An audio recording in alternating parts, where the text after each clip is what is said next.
President Obama and members of the U.S. Congress are facing tough decisions over a possible attack on Syria. What, if any, effect will those graphic images of a chemical attack have on galvanizing support for Obama? For insight into these issues and more, I'm joined by James Lewis from the Center for Arms Control and Non-Proliferation. James, thanks very much for joining us. Thanks for having me. We want to get to what those images show people, but firstly, the timing. Obama comes back from overseas where he didn't get the support he wanted. Here at home, support is waning. And as we move away from August 21st, anger dissipates.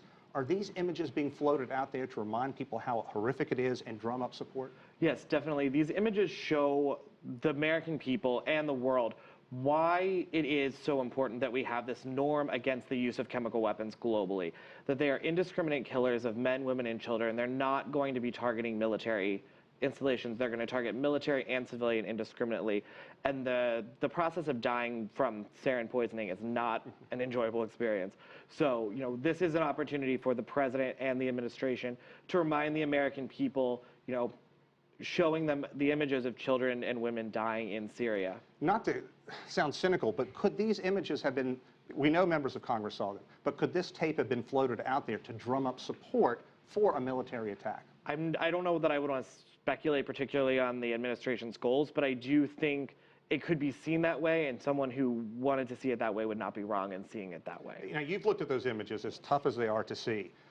From your experience in talking to other experts, do you believe that sarin gas was used? It's definitely a nerve agent. It likely is sarin, given that of the nerve agents that would be used, sarin is the most likely to be used.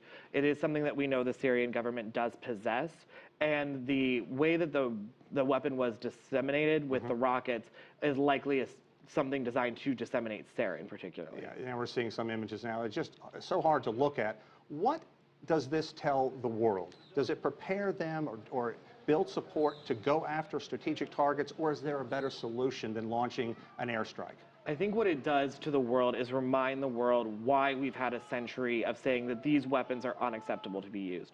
It is not okay to use these weapons. It is not okay to have these weapons because of what they do to people. Basically, it's preventing people from taking in a breath. And that, to us is unacceptable. Yes, people will always die in war.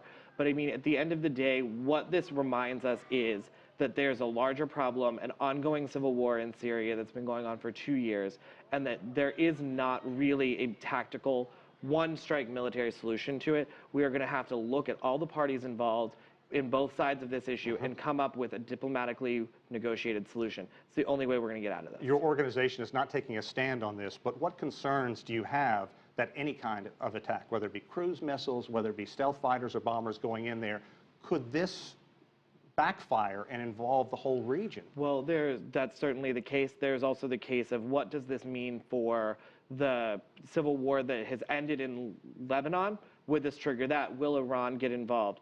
Israel, the loss, of course, of American military men and women if Syria's air defense is able to take down a bomber or a fighter jet.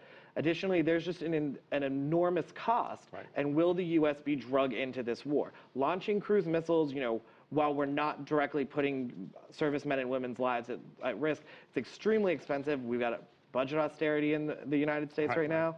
So, I mean, this is extremely expensive, and, the American people are tired of war. We've seen it in Iraq, and we don't want to do it again. Great. James, thanks very much for joining us, and we can't leave out that Russia has an important military installation there. That's a discussion for another time. That's true. But thanks for coming in. We certainly appreciate it. Thank you.